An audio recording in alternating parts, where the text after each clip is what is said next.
Avant de continuer la deuxième partie de cette enquête, j'aimerais tout de même faire un petit aparté. Car je sais très bien que beaucoup d'entre vous se complaisent dans un monde d'illusions, un monde de bisounours, tout simplement. Mais je sais que cette réalité est dure à accepter. Moi-même, qui ai été confronté maintes fois à ce genre de situation, je ne peux l'admettre. Mais les faits sont là. D'ailleurs, ce qui arrive à cette famille vendéenne n'est-elle pas là encore une preuve de plus de cette négativité, de ces entités exogènes qui prennent le contrôle de certains individus? D'ailleurs, je l'expliquerai par la suite, c'est-à-dire que ces personnes sont choisies à un moment donné. Donc, continuons cette enquête et j'espère, à la fin de celle-ci, vous démontrer une fois de plus toute la cruauté de ces entités envers l'humanité. Donc, si vous êtes prêts à accepter cela, eh bien, pour les éveiller, ceux qui restent, les puristes, eh bien, suivez-moi.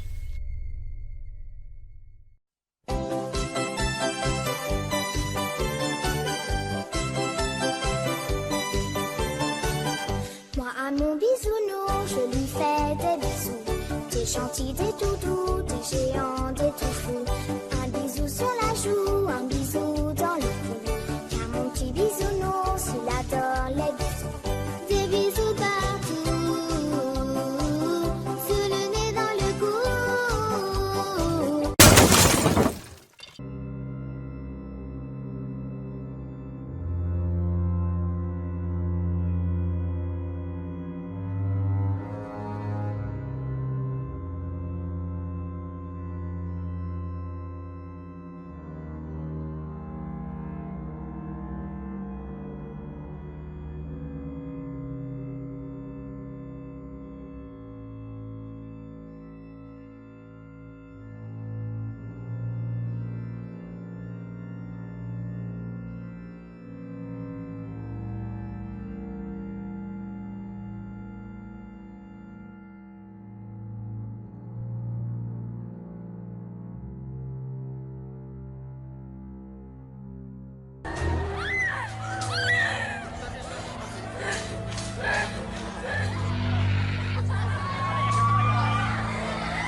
Vecinos, algo raro ocurrió en Tarapoto la semana del 29 de abril al 3 de mayo, algo que produce muchas explicaciones, pero las imágenes hablan por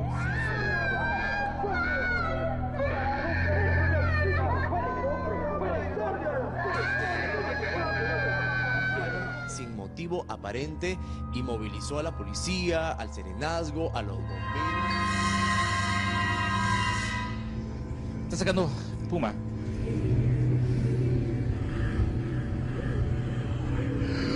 Luego de calmarse un poco, volvimos unas horas de una semana, fueron víctimas de la experiencia más traumática de sus vidas. Hipótesis muchas, pero respuestas aún difíciles de encontrar, porque algo extraño ocurrió en este colegio de Tarapoto. Júzguelo usted mismo.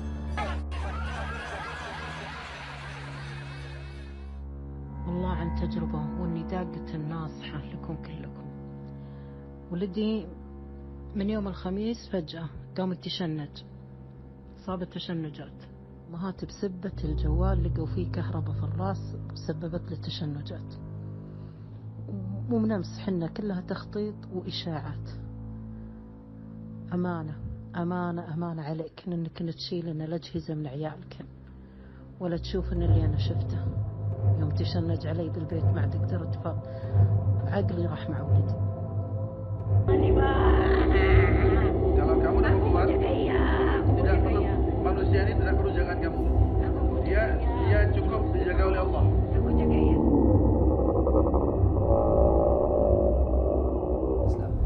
Est-ce que tu acceptes de devenir musulman au nom d'Allah? Tu connais Allah? Mets-toi de ce qui te regarde. Merci de ton conseil. On veut juste t'aider, on veut obéir sur cette dame. Aide-toi toi-même. Merci de ton conseil.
Dans la première partie de ce reportage, José nous avait fait découvrir les tracas subis par Fred, Alice et Lucien, leur petit enfant d'à peine 2 ans. Fred, suite à une observation d'objets volants non identifiés, fut alors poursuivi jusqu'à son domicile par ces êtres. Alors une foule de manifestations pour le moins troublantes va envahir le quotidien de la petite famille. De retour à Saint-Gilles-Croix-de-Vie, José va nous exposer la suite de cette enquête ufologique dans cette seconde partie intitulée « Premier contact, une famille sous contrôle ». Donc concernant la période où on s'est mis à photographier avec l'appareil photo, avec le téléphone de ma femme, les boules lumineuses qu'on avait dans le ciel. Donc ça a été tous les soirs, hein. C'était dès qu'il faisait sombre, au-dessus de la maison, au-dessus, ou si on se déplaçait au-dessus de nous, on avait juste à regarder pour en photographier. Donc on en a fait énormément, moins avec la qualité de l'appareil, hein, de l'appareil photo simplement. Moi, ce qui me faisait du bien, c'est que ma femme, du coup, était consciente que c'était bien présent. Je passais plus pour un fou comme au début. Mais on se sent quand même seul, quoi. On se sent isolé,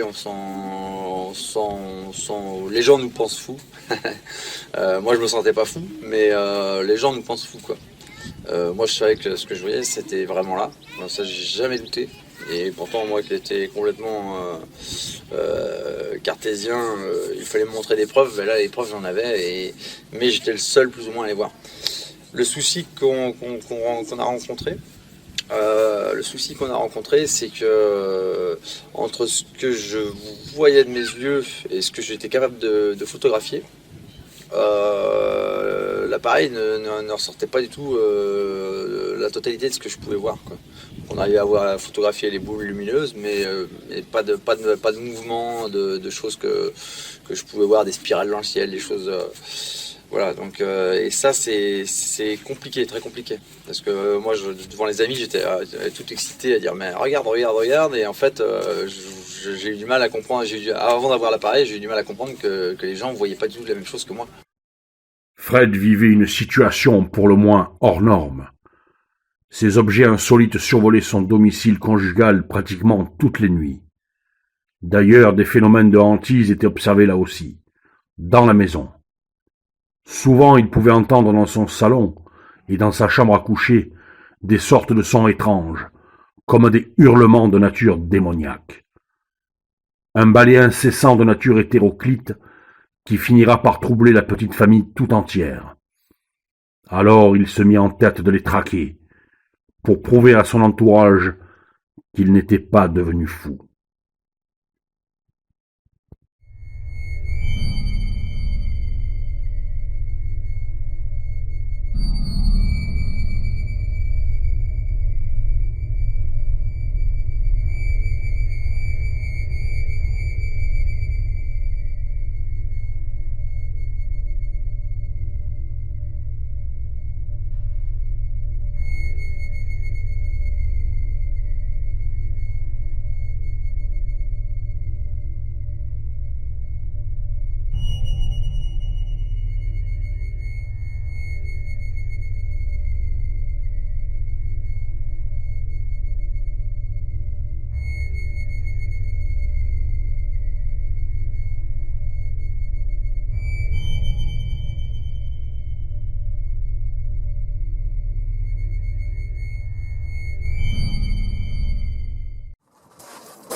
Seul toi.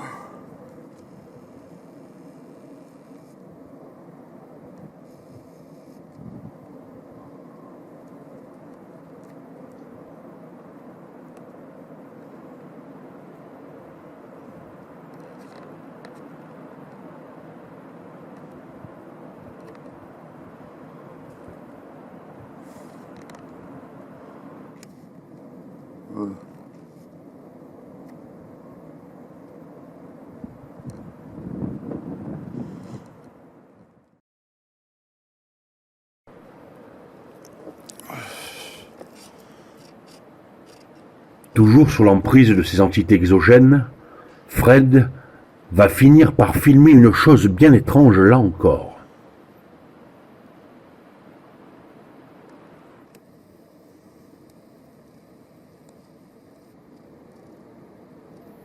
Il filme une sorte de boîte aux lettres d'un bleu pâle, juste en face de sa maison. Jusqu'ici, rien de spécial, me direz-vous. En effet.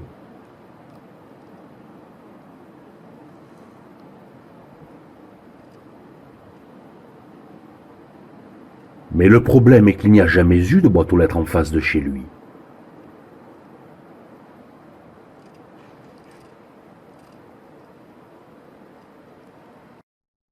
Comment ces entités font-elles pour faire apparaître de telles choses qui n'existent pas dans notre réalité? Peut-être est-ce une mise en scène afin de troubler le contacté?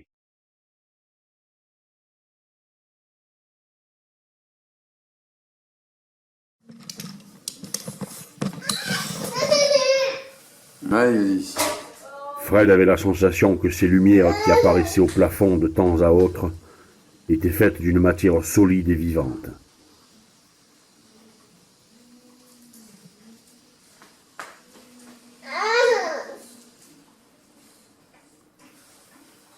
Il ne pouvait l'exprimer très clairement, mais dans ses yeux, il y avait quelque chose de bizarre.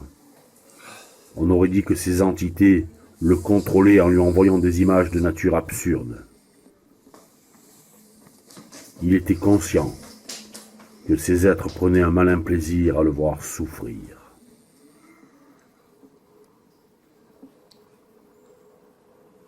Alice, t'es en train de me prendre le crâne. Il y a quelque chose qui me prend le crâne.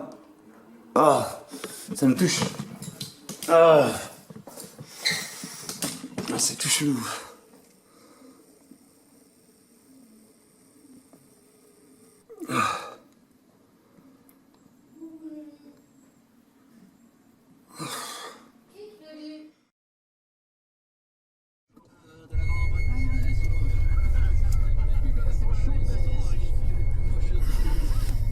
Un climat d'horreur commença à envahir Fred, car celui-ci se sentait épié et observé par ces ovnis au sein même de son lieu de vie.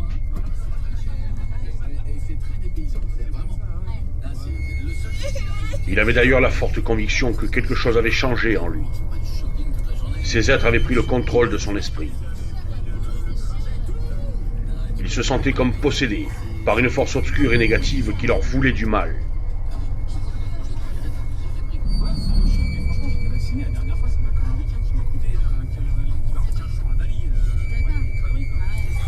Pour échapper à l'emprise de ces êtres l'espace d'un moment, Fred embarquait régulièrement toute sa famille à bord de son véhicule pour errer le soir dans un impoétique but, afin de vouloir leur échapper.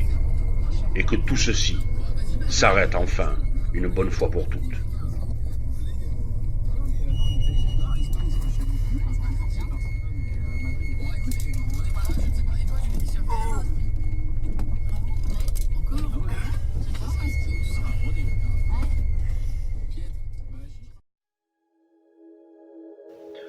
Dans les phénomènes dits de possession, les professionnels de la santé nous dressent un portrait qui nous est décrit comme le suivant.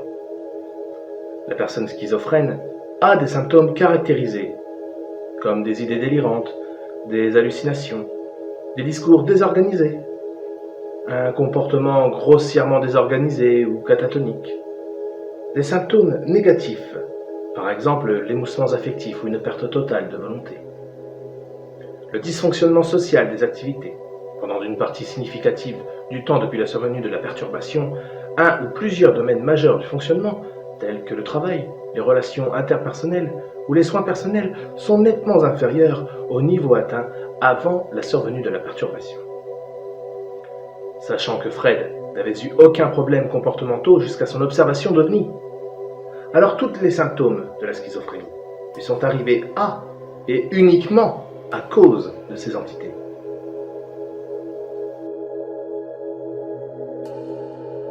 La schizophrénie se développe typiquement à l'âge adulte, globalement entre 20 et 35 ans. Elle peut se déclencher subitement, mais se manifeste plus fréquemment après un court délai, au cours duquel la personne a été bizarre et s'est progressivement désinsérée de son tissu social. Les activités de groupe, par exemple, sont vécues passivement, puis refusées. La communication avec les autres est réduite, avec une tendance au détachement et une perte d'intérêt, souvent accompagnée pour un intérêt soudain pour l'ésotérisme, le magique et le pseudo-philosophique. Parfois, on retrouve une sensibilité émotive très accentuée, avec instabilité et difficulté de vivre avec les autres. Les adolescents concernés s'isolent dans la musique, dans des activités Internet, mais généralement dans la limite de variabilité d'une adolescence normale qui retarde le diagnostic. Depuis de nombreuses années, la science de la psychanalyse comportementale tente à nous rationaliser un état de santé mentale, tel que la schizophrénie ou la bipolarité, et peine d'ailleurs à nous l'expliquer, car depuis la psychiatrie moderne, beaucoup de patients ont été classés dans ce genre de maladie, sûrement à tort, puisque Freud est l'exemple même d'une corrélation directe entre sa santé mentale et ces entités négatives qui ont pris possession de son esprit. Si la possession par le diable faisait partie de notre folklore d'antan, la possession dite par des entités extraterrestres, qui selon moi fait partie de notre actualité moderne, les conséquences que ce type de manipulation soulève, devenant vertigineuses. De plus, elle n'entraîne pas la mort, mais laisse perdurer la souffrance du sujet. D'ailleurs, des centaines de milliers de gens en sont atteints.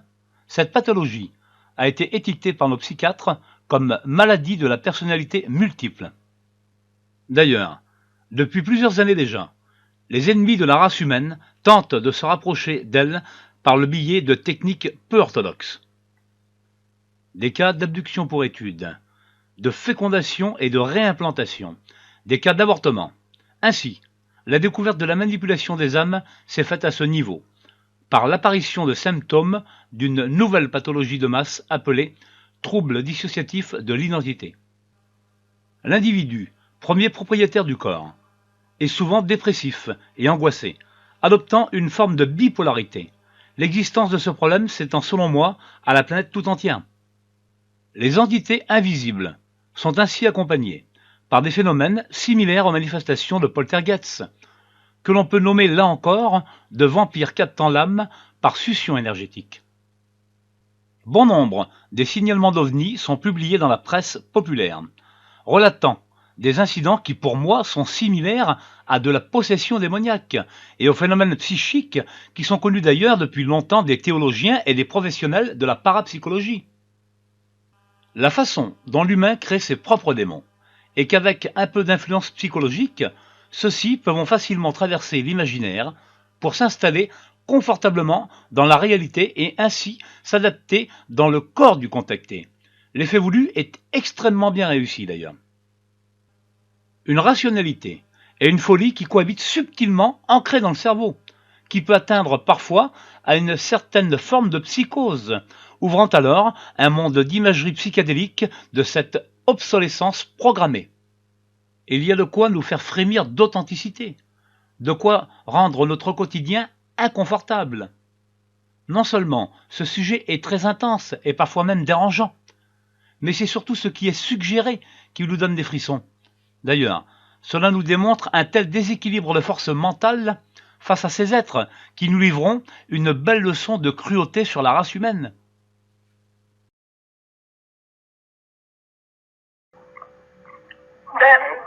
De mon point de vue, moi je ne voyais pas, mais Fred était perpétuellement en train de se lever, de regarder aux fenêtres, de regarder les murs. Et je voyais que en me parlant ou en essayant de me dire ce qu'il voyait, je prenais peur. Donc je voulais pas qu'il me raconte parce que moi je voyais rien et je voyais que de la peur. Et ça me mettait en transe, enfin ça me faisait tellement peur moi. Donc du coup, il y a beaucoup qu'il a préféré garder pour lui, pour qu'au moins sur les deux, sur nous deux, il y en ait un qui tienne le choc pour le quotidien. Parce que il perd des pieds, le fait qu'il m'entraîne quand ce genre de France nous empêchait de faire nos tâches du quotidien, nos tâches quotidiennes. Donc, et je voulais pas perdre pied. Je voulais pas entendre, même si je savais qu'il y avait un gros problème. La situation était devenue tellement ingérable, tellement elle nous dépassait tous les deux. On vivait au jour le jour, heure par heure. On n'avait plus de boulot, on avait tout lâché. On n'avait plus de perspective d'avenir, plus de souhait, plus de rien, que des peurs. Et malgré nos contacts, malgré ce qu'on avait essayé de faire pour sortir de la banane, il n'y avait rien qui marchait. J'en ai même pensé pour arrêter de subir, pour arrêter d'être dans cet esprit et cette torpeur générale quotidienne. J'en avais pensé à nous empoisonner tous et en finir là. Pour éviter de plus penser. Voilà. Ne savant plus quoi faire face à cette sombre réalité de leur quotidien, Alice songea pendant un long moment à vouloir empoisonner toute la famille, pour ne plus subir les attaques mentales de ces êtres machiavéliques. Elle devait sûrement penser, à tort, qu'en réalisant cet acte suicidaire, tous leurs problèmes repartiraient dans le néant. Puis, par miracle, elle finit par se libérer de cette pensée abjecte pour ne pas se laisser dominer par ses démons. Essayant de faire face à l'inconnu du mieux qu'ils le pouvaient, ils reprirent leur destin en main pour se rattacher à leurs enfants. Car cet amour face à ces êtres était plus fort que tout.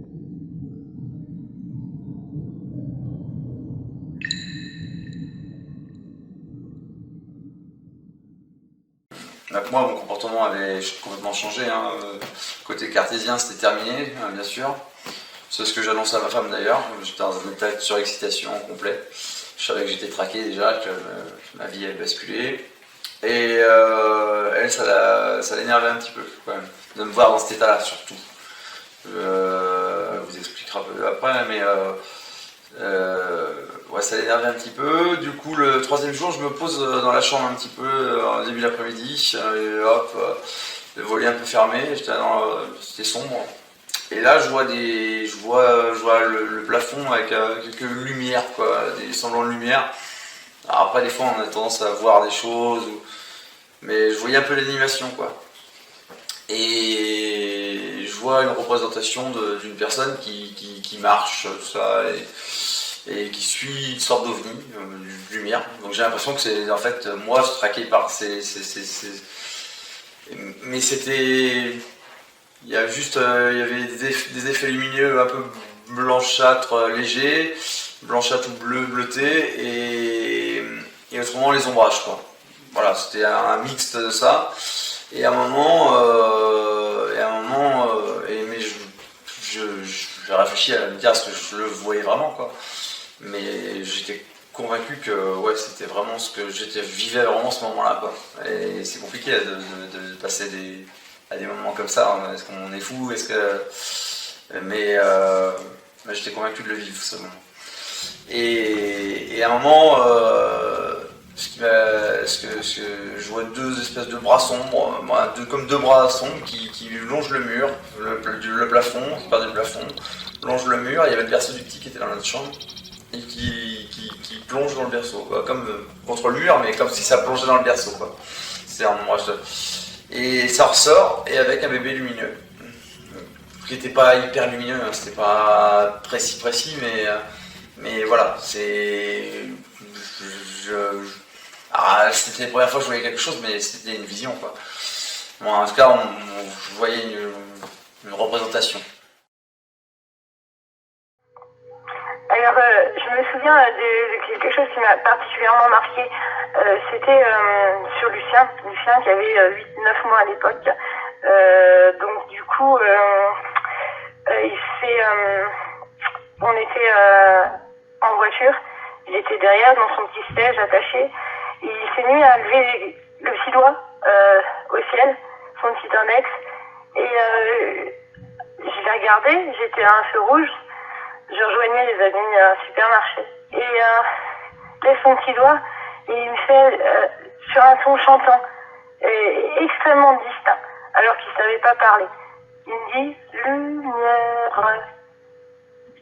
Et ça, alors qu'il est maintenant âgé de 2 ans de plus, il sait toujours pas le dire. Lumière. Et il me l'a dit dans un ton chantant, mais très très distinct. Et ça me trouble encore, complètement. Donc à partir du moment où j'ai vu ce phénomène dans le ciel, je me suis remis en cause totalement, et j'ai pris conscience que ce que me disait Fred et toutes ces alertes étaient vraies.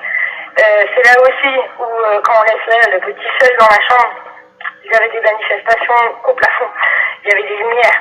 Et par contre, dans la chambre de ma fille, Louise, qui n'est pas du même père que Fred, enfin, c'est pas les mêmes papas. Du coup, ma fille, elle n'avait rien. C'était le calme plat dans sa chambre, tandis que Lucien, dans la chambre de Lucien, il y avait des lumières qui traversaient le plafond. Donc on a préféré prendre le parc de Lucien, le mettre dans le séjour et dormir tous dans le séjour ensemble. Se relayer pour dormir, pour pas perdre de vue notre enfant. Donc ça veut dire que on dormait très très peu. On avait des phénomènes au-dessus de son berceau, comme des pluies de lumière, des choses mais vraiment dirigées sur Lucien. D'où vraiment cette espèce de peur et cette anxiété croissante qui nous dominait. En l'espace de 2 mois, j'ai dû perdre 25 kilos. 25 kilos. Je me suis retrouvée à une taille 34 alors que j'en fais une 42. Frédéric, pareil. Mais en amaigrissement total, on avait des cernes sous les yeux. On faisait l'ombre de nous-mêmes. L'ombre de nous-mêmes. Et on était persuadés que ce qu'on faisait, il fallait le faire. Il fallait le faire. Déchirée, je n'imaginais pas ce qu'elle pouvait ressentir parce que je pense que, étant donné que j'étais dans la famille d'accueil, Depuis que les images de son enfant lui sont apparues, Fred a la forte conviction que ces entités vont venir dans la nuit pour lui prendre Lucien. c'est comme si c'était une autre vie qui se construisait avec le nom de son frère. Et Virginie gardera le silence jusqu'au procès. Fred ne peut se résoudre à ce que son enfant soit la proie de ces entités malfaisantes. Il décide donc de rester toutes les nuits à surveiller Lucien pour que cette horrible chose n'arrive jamais. Le destin des Manera va se jouer en une seule et unique journée d'audience. Je ne savais pas qu'est-ce qui allait se passer. C'est donc à tour de rôle, avec l'approbation de sa compagne Alice, qu'ils vont, pendant presque 2 ans, surveiller Lucien nuit après nuit. C'est bon, papa et maman n'ont rien fait, c'est un mensonge. Bon. J'entendais la vérité de sa bouche, c'est tout.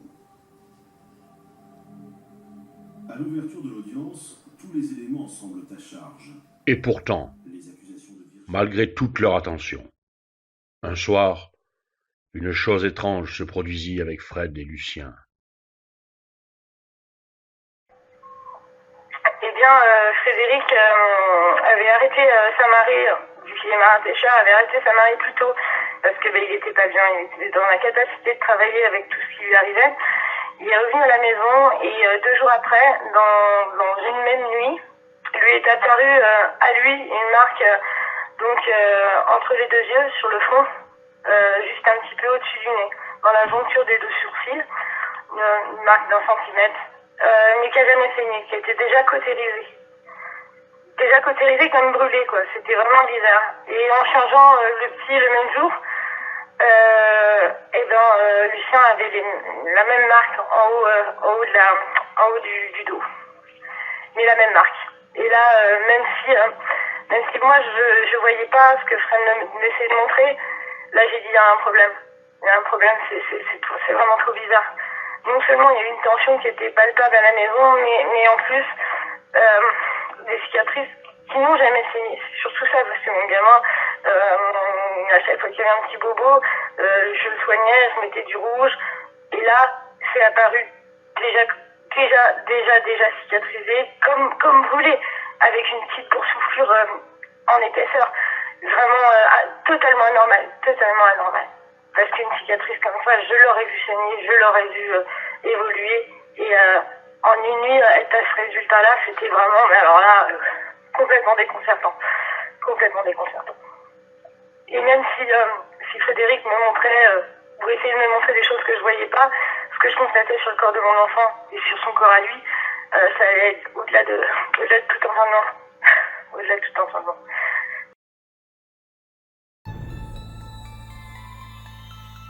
Un autre soir, une chose similaire fit encore son apparition. Cette fois-ci, les entités avaient une fois de plus recommencé leur horrible programme. Un matin, Alice fit une découverte bien étrange sur le corps de Lucien. On pouvait observer que le petit enfant avait été une nouvelle fois la proie de ces monstres. Sa mère découvre avec stupeur 2 cicatrices mystérieuses sur le corps de son fils.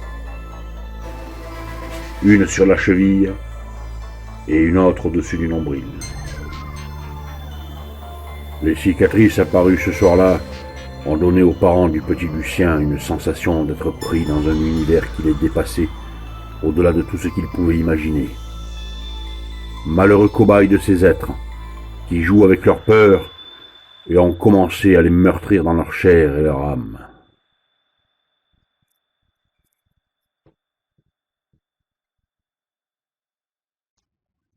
Depuis les années 50, j'ai déjà remarqué la mystérieuse relation entre les ovnis et les enfants, car beaucoup d'atterrissages et d'observations se produisaient dans les écoles primaires et maternelles. Le phénomène indiquait de manière déconcertante et significative que l'intérêt de l'équipage des ovnis pour les enfants allait bien au-delà d'une simple curiosité. Qu'est-ce que les aliens cherchaient chez nos enfants ? Bud Hopkins étudia beaucoup d'adultes enlevés et découvrit que la grande majorité d'entre eux avaient été enlevés depuis l'enfance.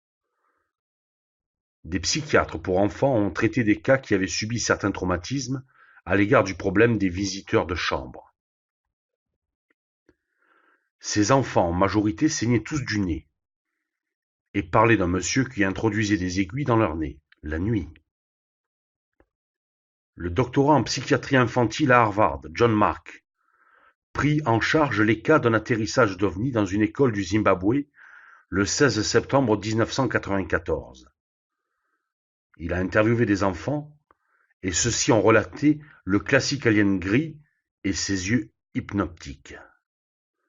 Est-il possible que ce programme ait été mis en place sur notre petit Lucien là encore ?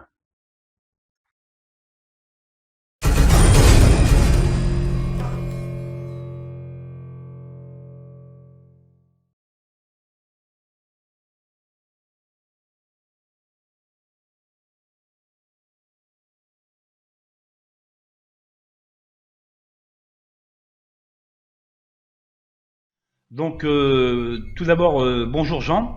Je te remercie d'avoir voulu accepter, je dirais, cette interview. Et pour cause, nous avions fait connaissance, je dirais, il y a à peu près 2 ans de cela. Tu m'avais envoyé un email pour me faire part d'ailleurs d'une expérience assez troublante qui t'est arrivée un soir où tu gardais justement un enfant. Bonjour José. C'est moi qui vous remercie d'avoir repris contact pour me proposer une interview. Seulement, je l'accepte que si vous vouliez bien truquer ma voix pour que je ne veux pas que mon entourage sache ce que j'ai réellement vécu cette nuit-là. En effet, je gardais l'enfant de mes voisins, le petit Thibaut, qui avait alors que 3 ans,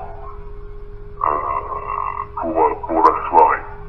Et je l'avais mis au lit dans la chambre, regarder la télévision dans le salon. Et aux environs d'1h30, j'ai entendu des bruits étranges comme des chuchotements, des bruits métalliques. J'ai alors pensé que le petit s'était réveillé. Donc je me suis levé du canapé pour aller le voir, et là, je peux vous le dire, José, ce que j'ai vu en ouvrant la porte m'a glacé le sang. Encore aujourd'hui, en vous le redisant,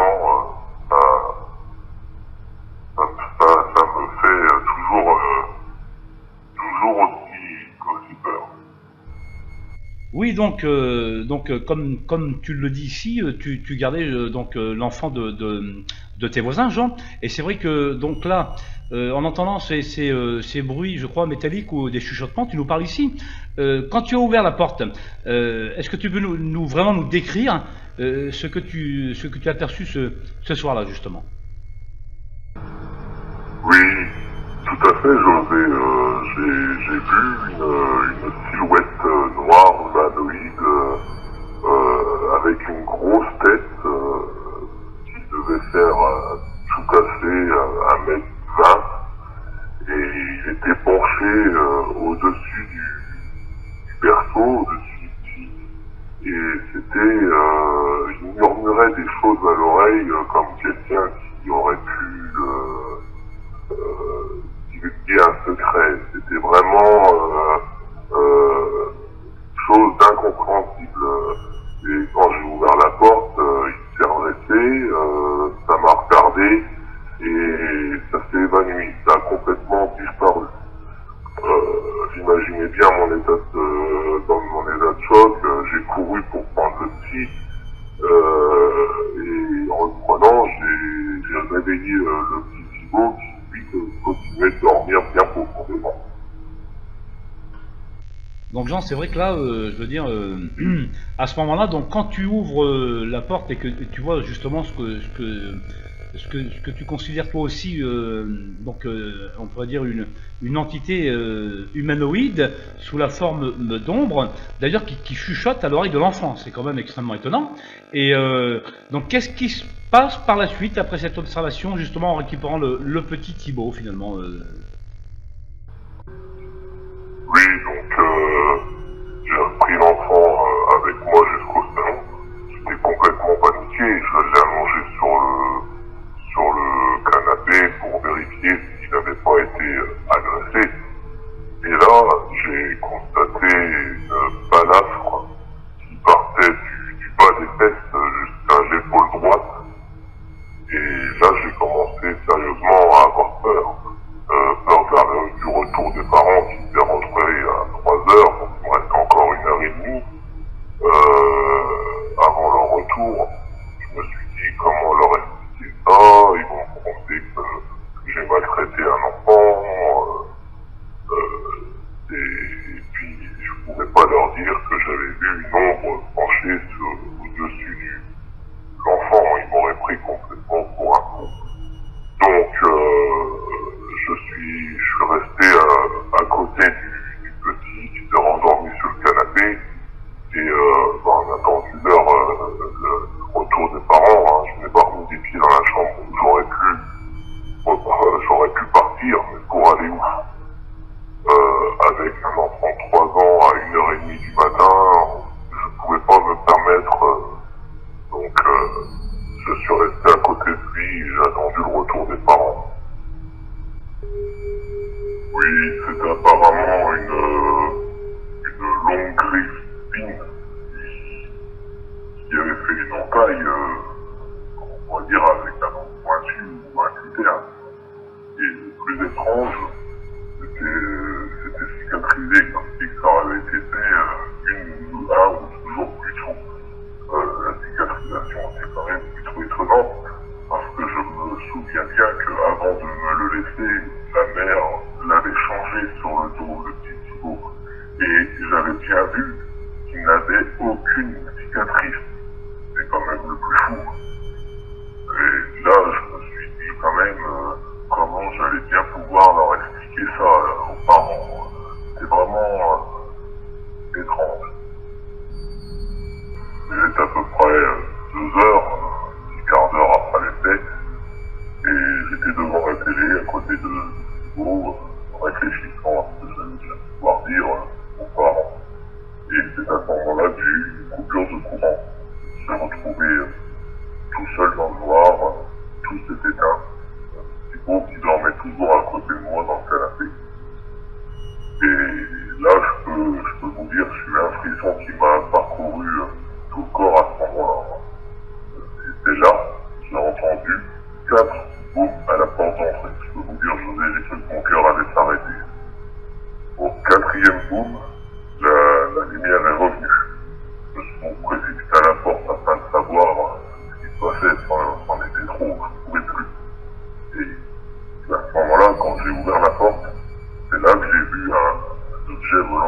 de la maison et commençait à s'éloigner dans le ciel doucement.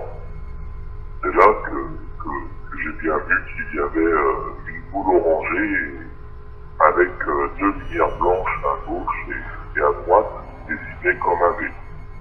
Alors j'ai couru prendre mon téléphone pour le prendre en photo, car c'était quand même bien la preuve que je n'étais pas fou. J'ai eu le temps de prendre deux clichés, et c'est au deuxième cliché, d'un seul coup, il est parti comme une flèche. Il a disparu de ma vue juste après le deuxième cliché. Et je tiens à dire, José, que ce qui m'est arrivé ce soir-là, avoir vu l'ombre humanoïde, l'apparition d'OVNI, c'était la première fois de ma vie que je vivais ça. Et même aujourd'hui que nous faisons l'interview ensemble, j'en avais jamais revu par la suite. Hein. Je suis retourné auprès de Thibaut, puisque je l'avais laissé seul le temps de prendre des clichés. Et ses parents sont finalement arrivés sur les coups de 3h15. Donc je leur ai expliqué du mieux que je pouvais que je venais de vivre, leur montrant aussi les photos que je venais de prendre. Et je peux vous dire que, pour l'anecdote, ils m'ont absolument pas cru. Et j'ai eu de la chance qu'ils n'aient pas poursuivi pour malgré qu'on soit enfant. Ça aurait quand même été un comble, sachant qu'il n'y était pour rien. Et suite à cet incident, je n'ai plus jamais eu de contact avec eux. J'ai la ferme conviction, José, qu'ils étaient venus pour cet enfant. Alors, pourquoi? Je sais pas, je serais bien incapable de vous le dire. Par contre, une chose dont je suis sûr et que je peux vous dire maintenant, parce que je l'ai vécu et c'est bel et bien réel. Attends mon chéri. Attends mon chéri. Maman fait ça. Attends, Robocar poli.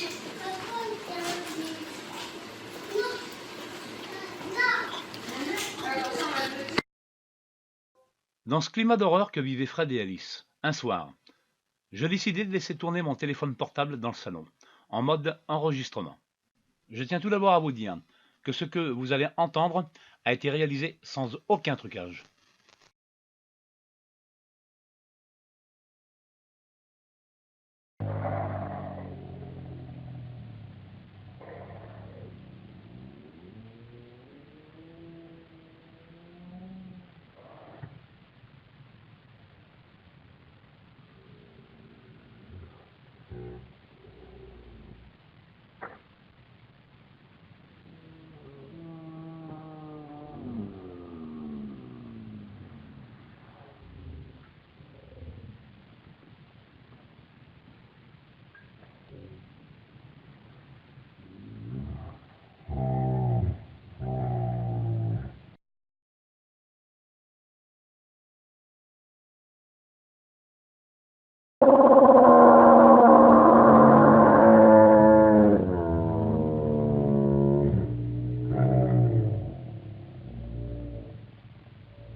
Les extraterrestres et leur partition envoûtante et sophistiquée. C'est principalement ce que je garde de cette vision dans ce monde cruel qu'est l'ufologie. On se demande d'ailleurs où se situe l'irréel dans tous ces cas de manipulation diabolique. Les attaques mentales féroces de ces visiteurs n'ont qu'un seul but, décrocher des contrats d'âme à tous les niveaux vibratoires.